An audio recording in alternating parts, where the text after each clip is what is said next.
dumadami na yung ganitong post actually sa mga kakampings. Noong 2022 election, halos maputol na ugat sa leeg nating mga kakamping kakasigaw ng Marcos magnanakaw. Tapos ngayon makikipag-away lang din pala tayo sa mga DDS kakatanggol kay Marcos. Para sa mga kulto ni Sasper, okay? Para sa mga kulto ni Sasper, ang inyong unfriendly ghost, pag binato kayo ng kakamping na, di ba binoto niyo yan si Marcos, ba't kayo nagreklamo ngayon? Sabihin niyo ganito, isulat niyo, get one whole sheet of paper. Well, oo, binoto namin. Diba? Pinagtanggol pa nga namin, pinanalo namin ng eleksyon. Pero nung nakita na namin mali ang ginagawa, anong ginawa namin? Hindi ba? Kinriticize namin, inanuhan namin, talagang in-expose namin ang mga katarantaduhan niya. Isa lang ang ibig sabihin yan. Hindi kami kulto. Pag nakita na namin mali ang ginagawa, ay namin nang sisitahin. Kayo, may napatunayan na ba kayo na yung leader nyo may maling ginawa, binardagol nyo. Kami pa lang ay nakakagawa nun. Kayo, hindi. So isa lang ang ibig sabihin nun. Kayo ang kulto. Kami ay tunay na tao. Organic.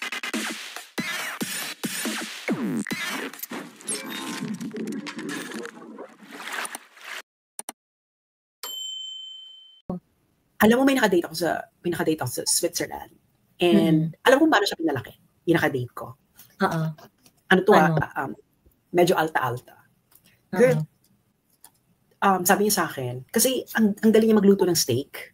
Ang sarap. Alam mo yung, kaya niyang, he can do a lot with steak, kung paano i-cure, etc. Sabi niya sa akin na, he was taught by his grandfather how to unalive a cow properly. Sabi ko, bakit ganyan?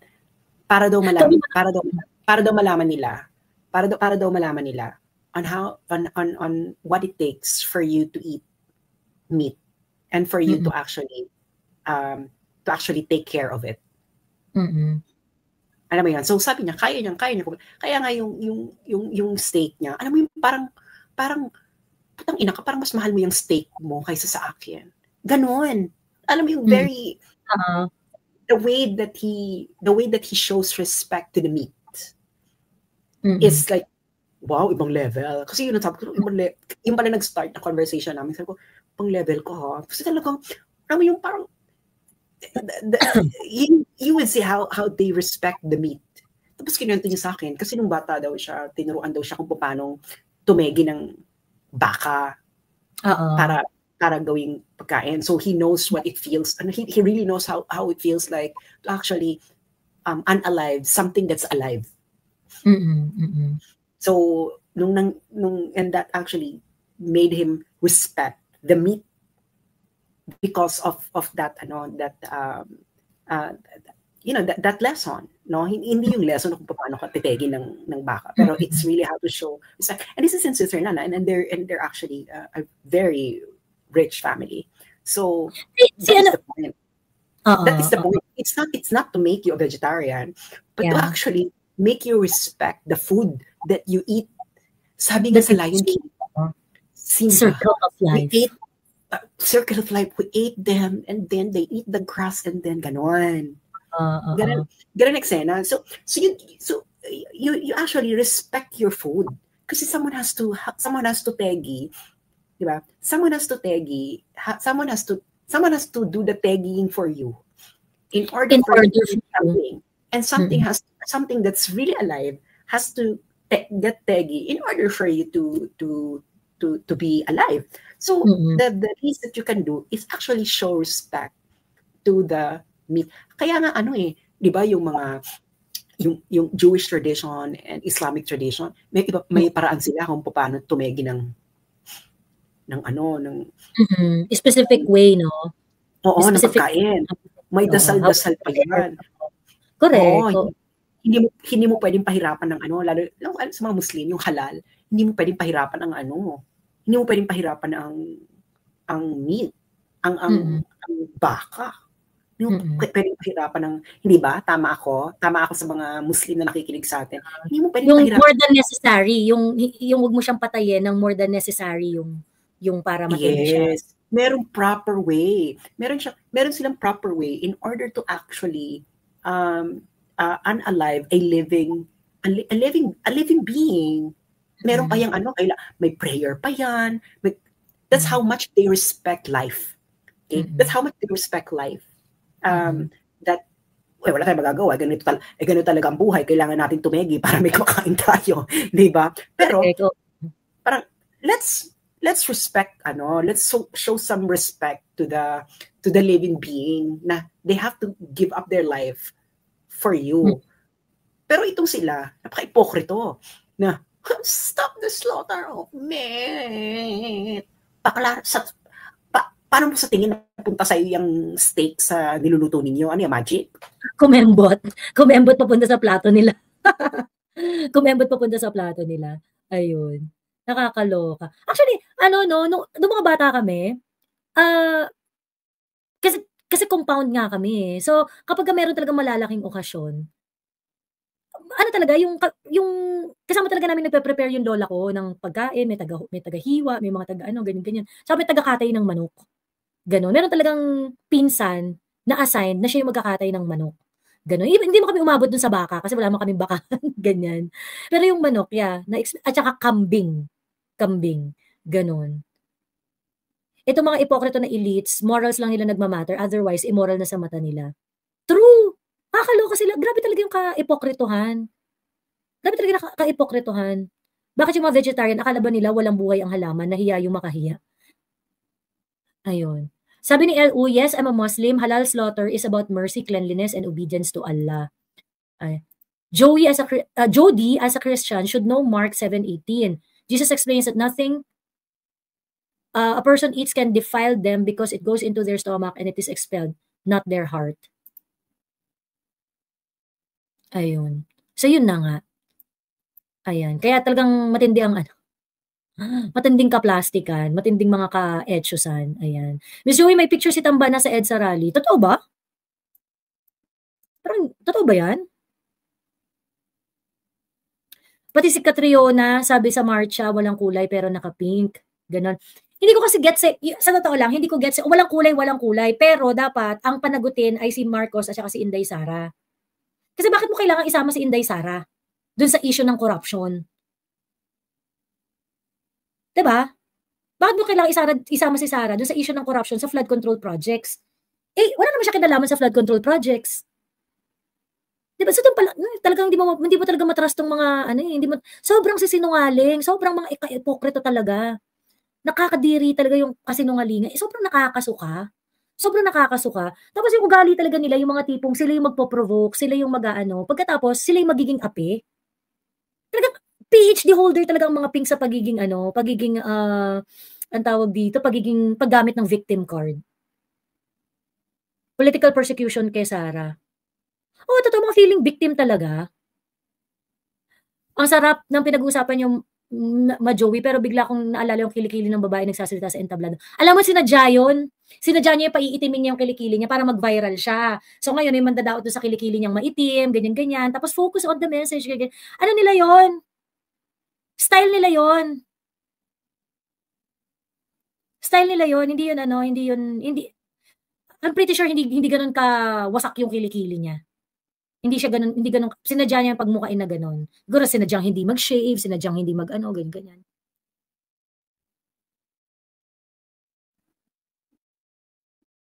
Ano yung sinasabi ni Amy? Hindi ko maintindihan. Joey, may I ask you, if you are in a rightful place to protest, but you face a malefactor or troublemaker, instead looking for a conversational enlightenment of why you are protesting,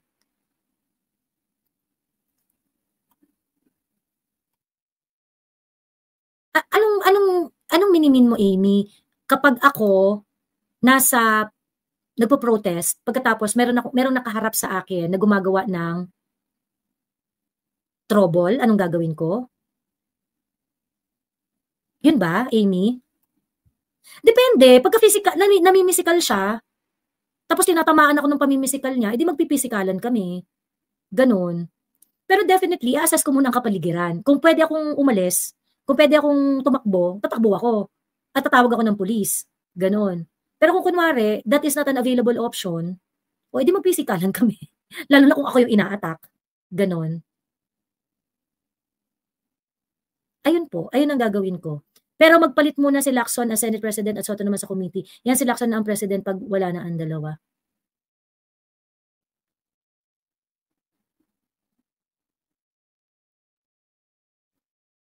Kung gusto pala sunugin ng taong bayan si Kokak, si Bonget, si Tambi, Saldico at lahat ng congressman na contractor, pwede pala, wala nang batas-batas, sabi ni Erich. Okay, yan ba ang ibig sabihin ni Erich? Okay, anyway, sige na, punta na tayo sa guest natin. Asan na si Gail kanina? Gail, asan ka na? Balik ka na. Bukas na ang tindahan. Ayan. Hello, Mima J. Hello po, malinaw po yung mic. Yes, napakalinaw. Ayun, actually may i-share ako and dapat kahapon, kaso nag-work ako kahapon. So sabi ko, ngayon na lang baka maluwag yung work. So medyo maluwag yung work, walang masyadong bigay na work si client. So ayun, makapag-share ako. Meron kasi akong kasi yung usapan kahapon, yung parang yung mga ibang kakamping, nahihirapan na silang i-defend yung kampo nila. So yung iba, nag-iisip na sila na napapagod na akong maging kakamping. Parang ganun. Actually, meron kasi akong circle ng friend na ibang circle to, divided yung circle na yun. May kakamping, may DDS. Tapos kami, so ilan kami DDS doon, 2. And then ang nangyari, after nung mga rally nung Sunday, actually parang medyo na persuade na nga rin siya talaga na parang ayaw na niya magkakamping kasi parang naliliwanagan na siya na oo nga no, bakit hindi sinisigaw ng mga pinks yung pangalan ni BBM and ni Martin Romualdez, knowing na alam naman na nila na ang punot dulo nung biggest corruption is yung dalawa. So, doon nag-start na siya na magtanong sa amin na kami kasi dalawa kami DDS. So parang nag-aya na siyang lumabas. Mag-coffee nga tayo, nai-stress ako kasi parang gano'n siya, masyado niyang dinidibdib kasi yung pagiging pink niya. So parang siya, pag nag-aasaran minsan nga pag nakikita kami, pag nag-aasaran kami, ano siya, parang uunahan niya kami na, naku, yung mga DDS, ginaganon niya kami. So kami, re-rebat namin siya, napipiko na lang siya. So, yun nga, nung nag-ano na siya, ay sige Ma'am Jo. Pero kumbaga, barkada kayo. Kumbaga, nagkakabanggaan kayo sa politics, pero at the end of the day, kaya niyong kasama ng isa't isa. O, tropa pa rin. Yes po, opo. Pero ang maganda sa kanya, nakikinig kasi kami sa kanya kapag may mga magagandang points siya as a kakamping. And ang maganda din kasi sa kanya, kapag may magagandang points din kami as a DDS, nakikinig din siya. Kaya sana ang dasal namin, ganun yung circle na parang bigyan nyo kami ng ng magagandang points at parang mga ideas na maayos. And then lalatagan din namin kayo kung bakit kami naging DDS. Ganun din, yung parang we will live harmoniously, ganun. Kaso kasi iba kasi talaga yung ibang camping pero hindi naman bala sila. Tapos yun na parang nung nag-aya na siya kasi syempre dinidibdib niya. Ayun nga, nagtatanong na siya sa amin kung ano yung mga reasons namin or other reasons namin kung bakit kami DDS, yung mga personal na bagay na dahilan namin kung bakit kami naging DDS. And from there, parang naiintindihan niya na rin na, okay, ganito pala yun. Kasi hindi ko alam yun eh. Kasi ayaw niya makinig din sa ibang namin nung una na parang, kahit alam niya siguro na nasa tama yung nasa tamang lugar yung sinasabi namin, hindi niya pinapakinggan minsan kasi nga, feeling niya, baka ma-persuade na namin siya, yung parang mapalipat na namin siya sa pagiging DDS. Sabi namin, alam mo, hindi siya ready i-give up yung pagka-pink niya. Yes, tama. Tapos, ito pa Ma'am Joey, kasi ang sabi din namin, alam mo, ang malaking pinagkaiba kasi namin sa inyo, alam mo, ito lang sabi ko sa kanya, 90% mananalo si Inday sa 2028. Pero, hindi natatapos doon. Kasi kami, as a Duterte supporter, let's say, sabihin natin presidente na si Sara Duterte, pero, hindi kami titigil na, hindi siya pwedeng hindi gumawa ng hindi maganda. Kumbaga parang sisingilin ka namin sa mga bagay na gagawin mo na hindi maganda kahit Duterte ka pa.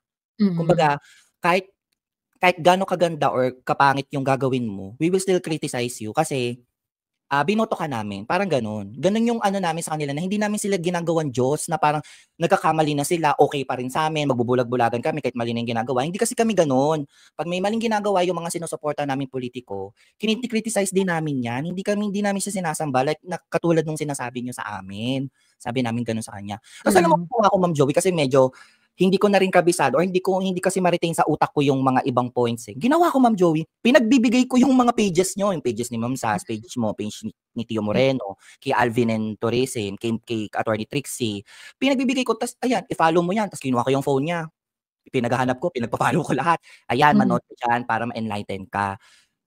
Ayun na parang siya, nag-iisip na rin siya na kasi common sense na lang din yun kahit naman hindi sabihin ng ibang kakamping na or kahit hindi sabihin niya ng DDS ang dami na nagsasabi na ang punot dulo nung biggest corruption nung budget is si Martin Romualdez and si BBM. Pero bakit hindi ma-pinpoint or hindi maituro ng ibang kakamping kung sino talaga yung tunay na salarin? Na galit kayo sa corruption, pero ba't hindi nyo maturo? Ang dali-dali sabihin Ako, kung wala kang kung talagang concern ka lang sa bayan, madaling anuhin yun madaling remedyohan yun Eto, dumadami na yung ganitong post actually sa mga kakampings.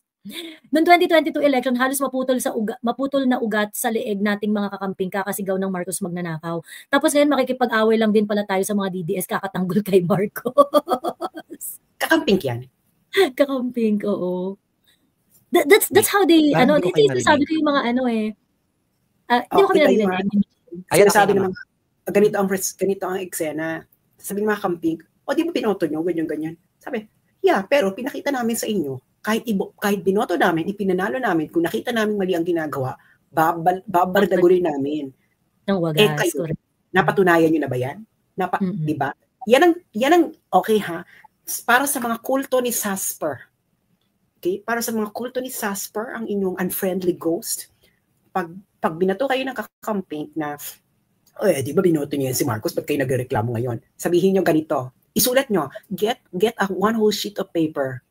Well, oo, binoto namin. Di ba? Pinagtanggol pa nga namin, pinanalo namin ng eleksyon. Pero nung nakita na namin mali ang ginagawa, anong ginawa namin? Hindi ba? Kinriticize namin, inanuhan namin, talagang in-expose namin ang mga katarantaduhan niya. Isa lang ang ibig sabihin yan. Hindi kami kulto. Pag nakita na namin mali ang ginagawa, ay namin nang sisitahin. Kayo, may napatunayan na ba kayo na yung leader nyo may maling ginawa, binardagol nyo? Kami pa lang ay nakakagawa nun. Kayo, hindi. So isa lang ang ibig sabihin nun. Kayo ang kulto. Kami ay tunay na tao.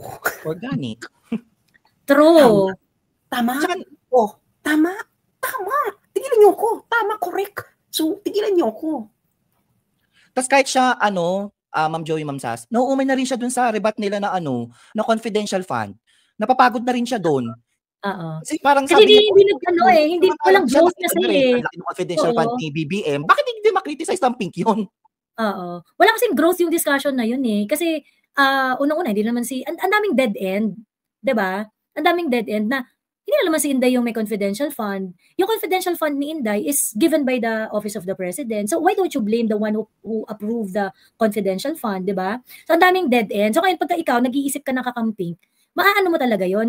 Kumbaga parang, mauutak-atak. It can only go so far. And I think, kahit naman yung ibang mga matatalinong kakamping, alam nila na dead end talaga yung confidential fund issue But they're still propagating it anyway kasi nga, they are banking on the fact na malakas yung soundbite. Pagkatapos, maraming pwedeng gawing issue. Pagkatapos, kumbaga parang, yung enough na ingay lang. Naintindihan nila yun pero alam mo naman ang kakamping, hindi naman yan talaga super honest sa Di ba nga, ang tingin nila, ang tunay nilang kalaban is Marcos at Duterte. So therefore, and even si Edzology kagabi, di ba, parang ang target nila, sabi niya no, we're doing this because Sara first and then later on, Marcos. So inuuna lang namin si Sara, 'di ba? So makita mo talaga yung nila na gusto talaga namin itumba to, which is something that it's a motivation coming from a wrong place. Kasi dapat yung pag-aaway-away natin at yung pagbabardagulan natin ay nakasentro sa kung anong nire-represent na polisiya nitong mga politiko na to. 'Di ba? And yun yung hindi nila naiintindihan sa mga Duterte supporters. Kasi yung mga Duterte supporters, bakit ba natin sinusuportahan si Inday Sara? Kasi anti-CPP, NPA, NDF yan Grabe yung concern ni Inday Sara doon sa peace and security, sa local insurgency. 'Di ba? She is taking it seriously. 'Di ba? Yung commitment ni Inday Sara nung isa sa mga plataforma niya nung election is really to ang tawag dito, to bring back the military service sa mga kabataan. 'Di ba? I-empower yung mga kabataan para malayo sila sa recruitment and things like that, ganyan. 'Di ba? So ibig sabihin parang dapat sa pinag-aawayan natin, yung mga nire-represent ng mga politiko na gusto natin. 'Di ba? Yung mga, kunwari si Kiko, yung juvenile law niya. 'Di ba? Dapat yung bardagulan natin, naka-confine doon. But no, ang target talaga nila is for certain person bring them down through persecution. Kahit wala nang ka-sense, kahit wala nang kalatoy-latoy yung bardagulan. And that is the part of politics na nakakaumay sa Philippine politics kasi ang bobo talaga ng conversation. 'Di ba? Ayun. Anyway, Mima J, go, continue. Meron ka pang gusto idagdag? Actually, Ma'am Joey, yan yung reason ko din kung bakit ko gusto yung mga Duterte. Kasi from the previous presidents na naging presidente ng Pilipinas, ang hanap ko din kasi talaga yung president na kontra NPA. Kasi 'di ba nung TikTok days natin na share ko na na-experience ko yung recruitment ng NPA. Naakala ko kasi dati hindi rin totoo. So yun pala, totoo siya. So ayun, kaya nung nalaman ko na itong mga Duterte is anti-NPA, yun yung talagang isang reason kung bakit ko sila sinuportahan. And then, after that, ayun, nagtuloy-tuloy na suporta sa kanila kasi nga yung mga policies nila talagang tumutugma sa mga policies na gusto kong ma-implement din sa Pilipinas. Ganun na ganun. So, hindi ibig sabihin na nakikiride kami kasi sikat yung mga Duterte. Hindi po ganun yun. Bawat isang Pilipino may kanya-kanyang hugot.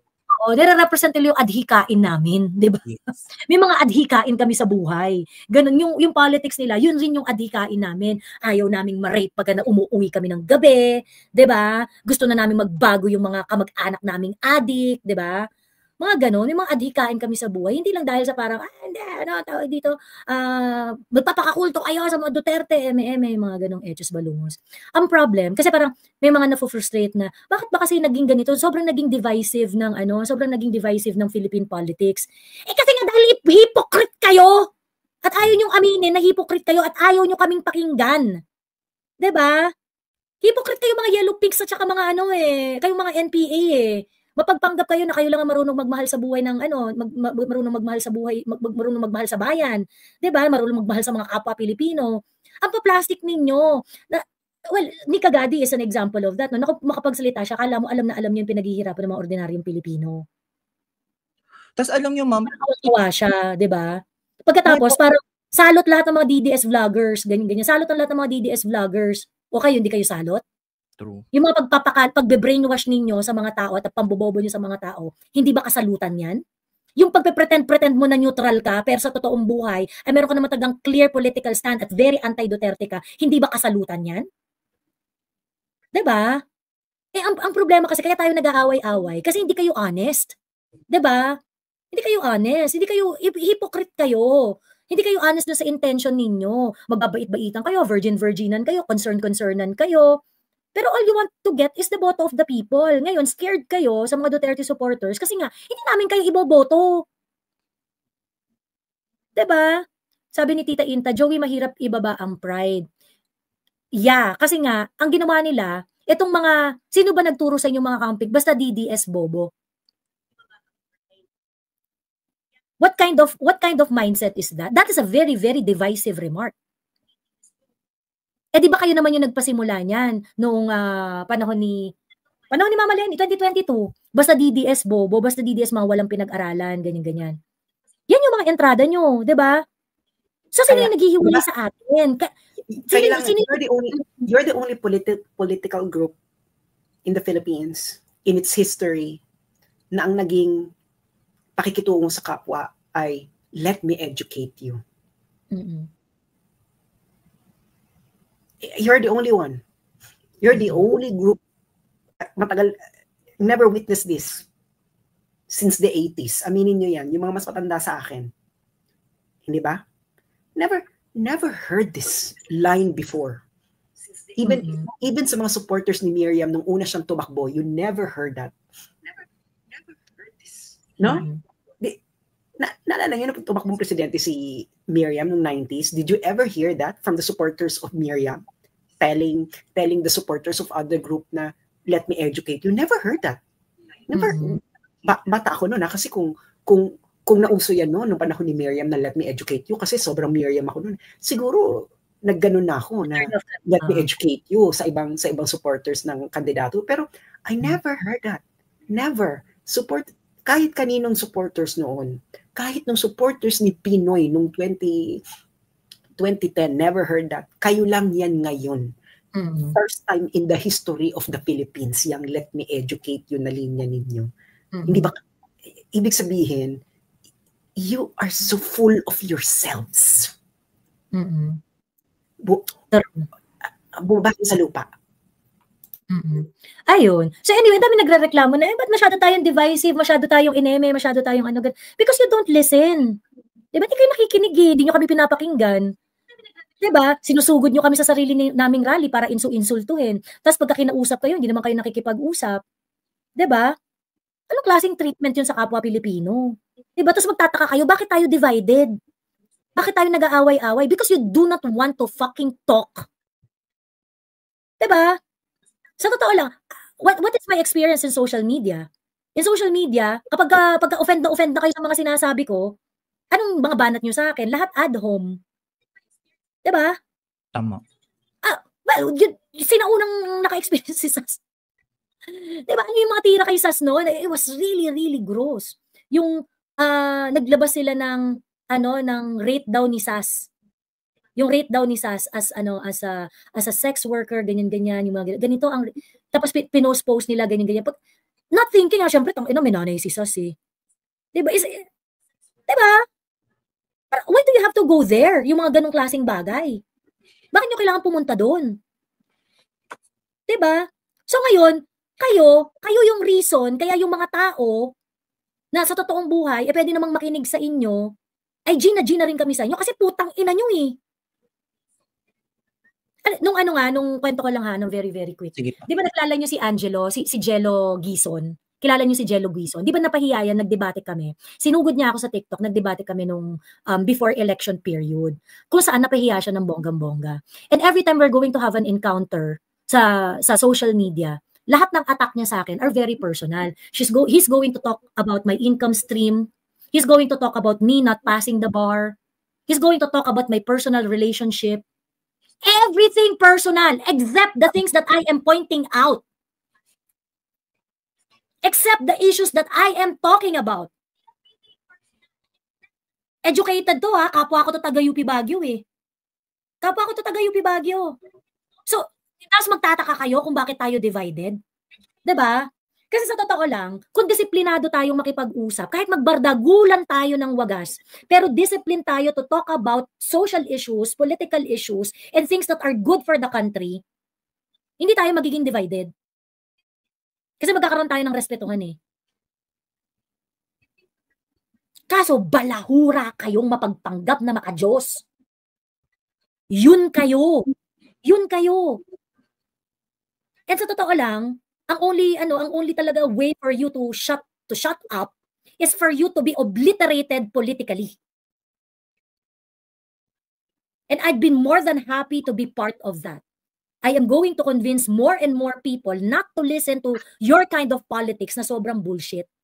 Kasi hindi na kayo nakukuha sa usapan eh. Since hindi naman na kayo nakukuha sa dialogue, political obliteration na lang kayo dapat. 'Di ba? Parang ito si Heidi Mendoza, political obliteration 'yan. 'Di ba? Political obliteration 'yan. Tangina. Yung mga kaipokritahan ninyo, dapat hindi mag-propagate. Divided talaga tayo hanggang hypocrite kayo. Ang kakapal ng mukha nyo. Mga bully pa. Mga bully pa, correct. Sobrang bully pa. Alam mo nga, Ma'am Joey, ako pakiramdam ko, sabihin natin 100% nakakampik na Gen Z.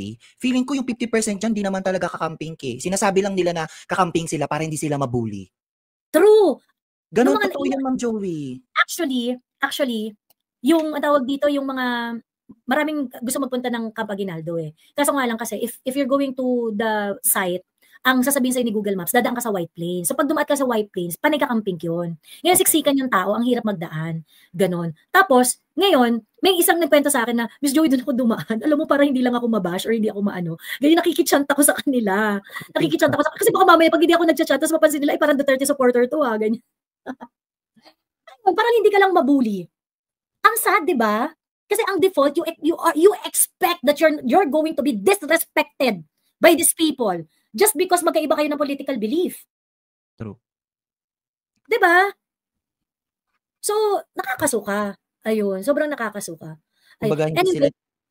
Ay, sorry po. Hindi kayo nahihiya na, na pag tinanong nyo yung mga kasama nyo sa sa kakamping nyo, baka ang isagot nyo, ayoko lang naman kasi mabully, kaya ako nagkakamping eh.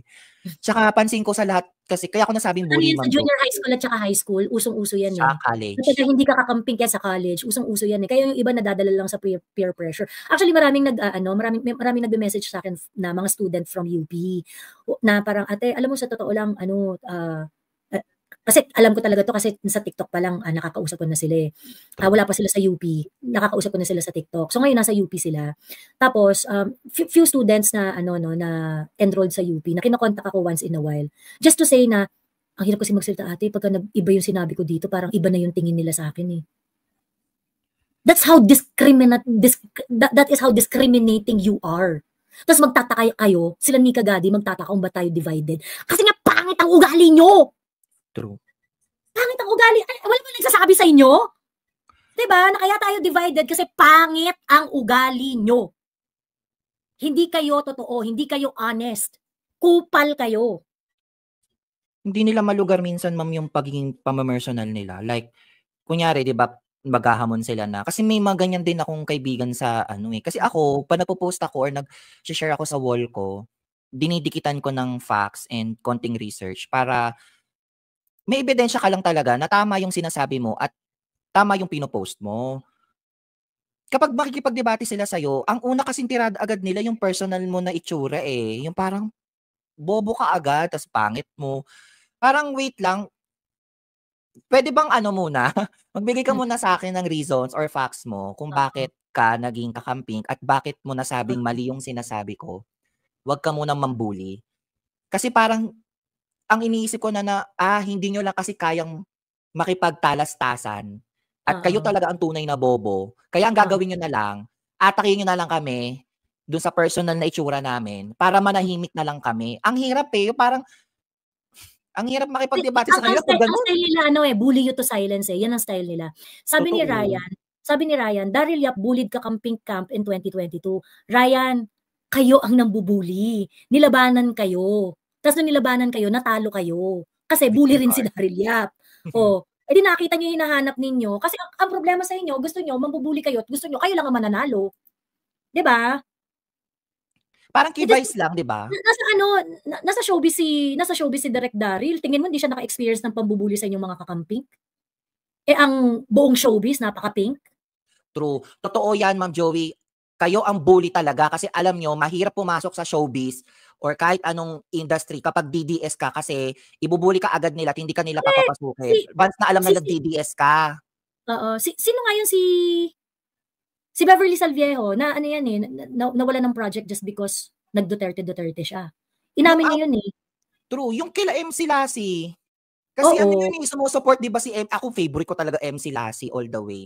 Kasi sila supportive sila sa PRRD movement eh. O tignan mo. Tsaka yung mga singer na Bisaya. Si si Jonah. Yung nagsalita sila ng favorable sa mga Duterte. Tapos tinanggal sila sa parang hindi na rin yung ABS-CBN contract or something like that. Pero mga ganun eh. 'Di ba? So parang magtigil kayo diyan. Binuli ni Daryl pa mga kayo ang nangunang nambuli sa totoo lang. Kayo ang nangunang nambuli. Ayun. Mima J, meron ka pang gustong i-share para maka-move na tayo sa next speaker? Sige po, ako yun lang. Pero ang huling masasabi ko lang kay Tulfo tsaka kay Remulla, nahuli lang kayo sa sarili niyong bibig kasi nung sinabi na sigaw ng taong bayan or just to please people, you need to bend the law. Nag-yes si Remulla. Ibig sabihin talaga, Remulla bend the law para madala sa dahig si PRRD at para ma-please niya si BBM, si Lisa at si Martin. Yun lang. Thank you po. And thank you, Mima J. Sabi ni Ryan, no, we talk about facts which the DDS and Marcos apologists perceive as bullying. We were against Marcos' comeback. Look what's happened now. Ryan, probably you spoke facts. Pero yung mga kasama mong kakampi didn't. Okay, marami kami dito na nakaranas ng pagbubullying. You spoke facts. Di against kayo sa Marcos comeback. Ano bang ginawa namin? Sinusuportan pa rin ba namin si Marcos? So nakita na namin ganyan? Kayo, yung mga leader niyo, supporters na ni Marcos. Bakit ngayon, bakit yung pangbubuli nyo sa amin noon, ba't hindi nyo gawin sa mga leaders nyo ngayon? Dahil, kulto kayo, hindi nyo kayang i-criticize. You cannot criticize your leaders right now in the same way that you criticized us before. Anong tawag dyan? Ang tawag dyan, intellectual dishonesty. Kita mo si look at Rowena Guanzon. Oh, totoo pa rin siya, consistent siya. Kinikriticize niya ngayon sina Bam, kinikriticize niya ngayon sina si Jokno. O bakit hindi niyo i-criticize si Jokno? Nagpasalamat siya kay BBM na ibinalik yung 60 billion. Ano yun? Siraulo ba kayo? O, bakit hindi? Alam niyo, bago niyo kami i-criticize, i-criticize muna yung mga leaders ninyo. Dahil kami, lost cause na kami, wala kaming pakialam sa inyo.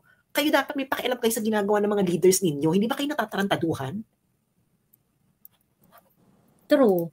Ayun. Anyway, ayan. Hello, Miss Heidi Torgeson. Hello po. Naririnig ako? Naririnig. Okay. Magandang gabi dyan sa inyo. Hello, Miss Sas. Sa iyong pangalawang pagkabuhay. Pangatlo na pala. Maraming salamat sa inyong mga DBS vloggers. Umakyat po ako ngayon sa live mo, Miss Joey, to basically give appreciation sa inyo. Kasi kanina nakikinig ako, usapan nyo yung mga vloggers sa kabila, vloggers dito sa DDS, tapos nabubuli, ganyan yung mga supporters. Magmamanifest lang po ako kung ano yung experience ko na nabit yung mga naiiyak ako. Yung mga DDS vloggers sa The Hague kahapon, from 21 to 22. Iniisip ko, snobbish sila, mahirap silang i-approach. Alam mo po, nakipagbiruan pa po kami kay Kifi, kung sino siya sa mga videos niya, sa mga live ninyo minsan na sumisingit siya. That's the real Kifi. Sabi pa nga niya nung sinasabi namin, kasi kasama ko po si Che. Andito si Che sa comment section ngayon. Nakikichat ako sa kanya kanina. Hello Che. Ayan. Miss Joey, your supporters are beginning to create a community of acceptance and very approachable, very kind people. Ano ba to? At saka, nahahawa kami sa inyo. Nakukuha mo po yung mga ideas ninyo ni Sas, ikaw, kayong lahat. Hindi ko na pwedeng isa-isin, pero your group, iba yung feeling. Kahapon nung na-meet namin sila, sabi ko nga, first time kong ma-meet si Che, never ko siyang nakaka-chat ko lang siya sa chat dito kay Coco Loco. Pero feeling ko ang tagal-tagal na naming magkakilala, yung approach niya. Hey, ganyan, kumusta ka? So kami talaga yung nag-banding. Kasi ikaw yung usapan namin, kulang na lang si Joey dito eh. Yung alam mo yon, yung feeling na grupo na-miss ka talaga namin. Ikaw talaga yung usapan namin na, si Joey na lang. Joey kami ng Joey kami ng Joey. Pinag-chismisan niyo ako. Yes, sa magandang chismis, hindi sa whatever. Wala kaming kwentos dun sa yung chismis na bad, pero talagang feeling namin ikaw na lang talaga yung kulang, nakakamiss na wala ka. Ang saya-saya. Yung patriotism ninyo, nahawa kami.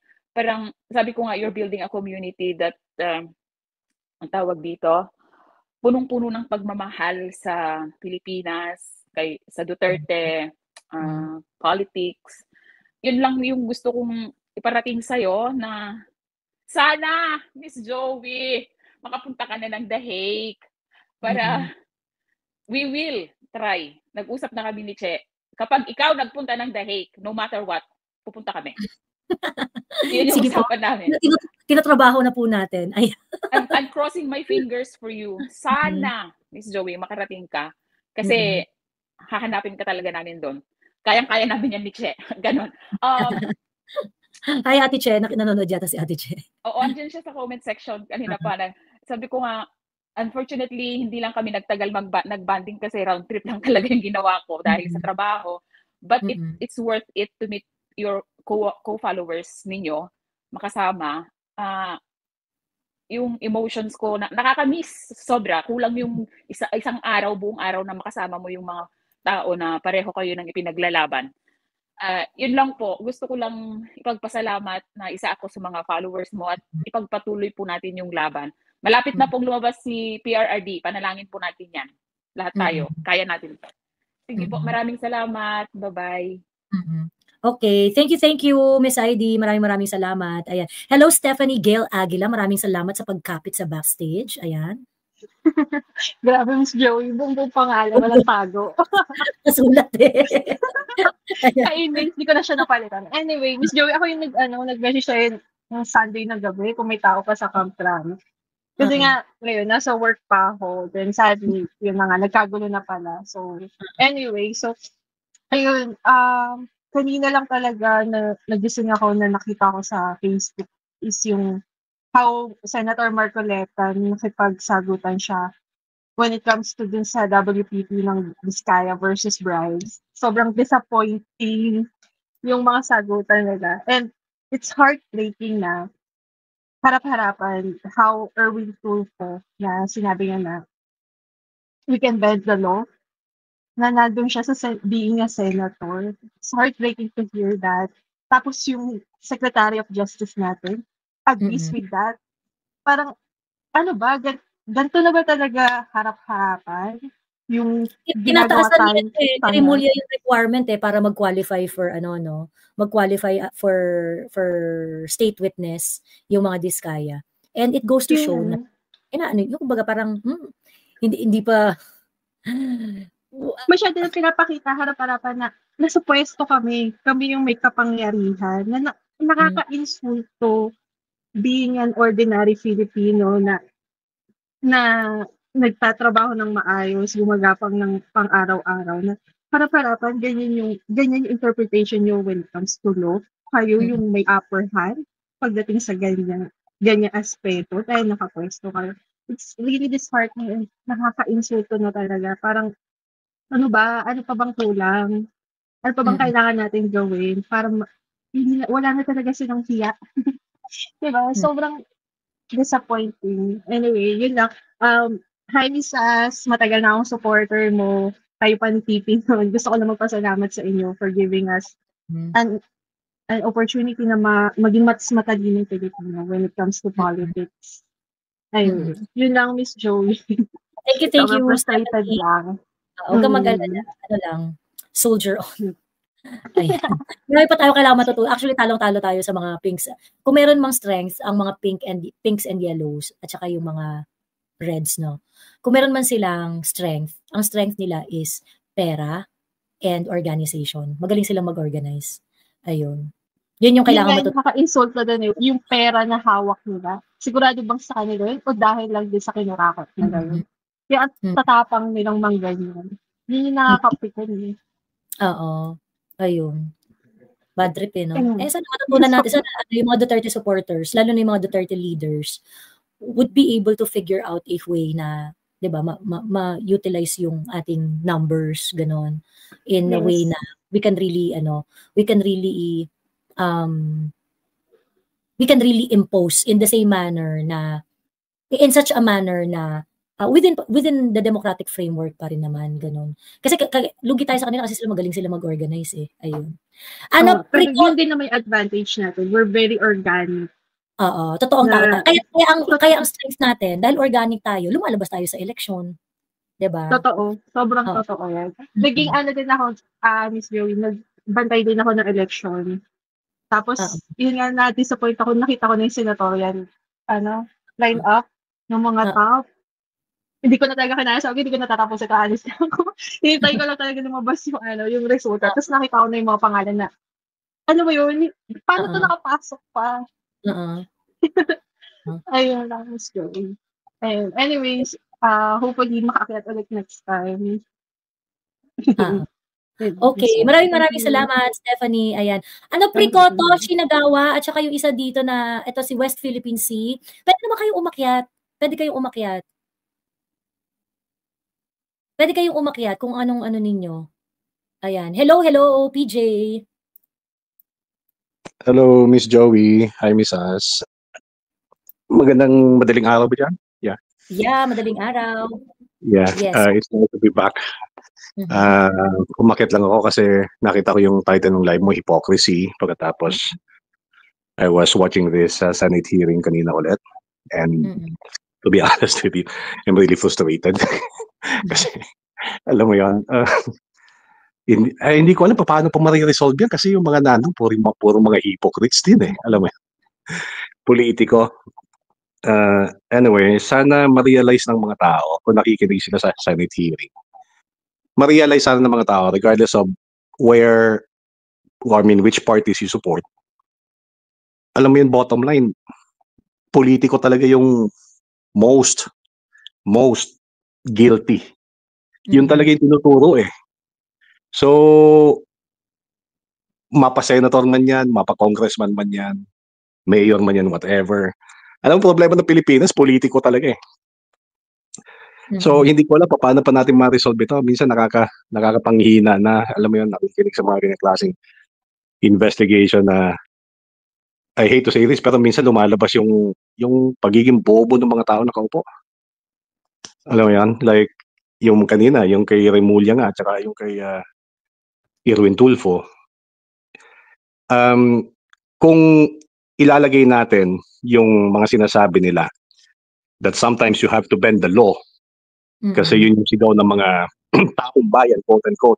They always use this term taong bayan para bang sinasabi nila na nire-represent nila yung taong bayan. For God's sake, tayo hindi ba tayo taong bayan?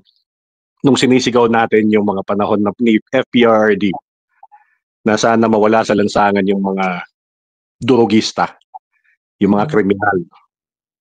Alam mo yon? Hindi ba nila naiisip na kahit paano with that logic na pinapakita or sinasabi nila sa Senate hearing kanina, hindi ba nila pwedeng maisip na it can also apply to what FPRRD did for his country? Di ba? Si Tulfo na mismo nagsasabi kanina na yung ang bagal ng justice system sa atin, di ba? Na pag pinatatagal pa, baka wala na silang mahila pa sa mga contractors na quote-unquote nagnakaw. Ganun din naman yung logic nun. Pag pinabayaan ni FPRRD nun, malamang puro zombies na yung mga naglalakad sa kalye ng Pilipinas at yung mga matitino nagkukulong. So, these people interprets the law kung saan lang pabor sa kanila. Yun yung nakakabwisit. Di ba? Yun yung nakakabwisit. And kung pakikinggan mo yung Senate hearing, sa totoo lang, nai-imagine ba nating nakikinig sa Senate hearing na kung gaano kalaki ang nawawala sa kaban ng bayan? They are only trying to investigate one district. How much ang involved na perang nawawala dyan. And ang nakakabwisit pang pakinggan, ito si Remulla, namimili ng state witness. Kung talagang gusto nilang i-resolve yung problema na yan, na malinaw naman politiko yung nasa likod ng mga transaksyon na yan, they should be open to all contractors nationwide. Hindi lang sila dapat yun nga, 15 lang yung nabanggit dyan pipiliin pa nila kung sino yung pwedeng magsalita lang at hindi. Ratsadahin nyo lahat ng district offices kasi behind those projects na implemented by district offices are congressmen. Dapat ini-encourage sila lahat ng mga district offices to submit the list of the contractors and investigate all contractors. Sino sa inyo ang nag-aabot ng SOP sa congressmen? Because if it's happening in Bulacan, that also means that it's happening all over the Philippines. And they have to track down these politicians dahil ito talaga nagpapahirap ng bayan. I'm sorry, pero sa totoo lang, tumataas ang BP ko. Kasi nakakabwisit.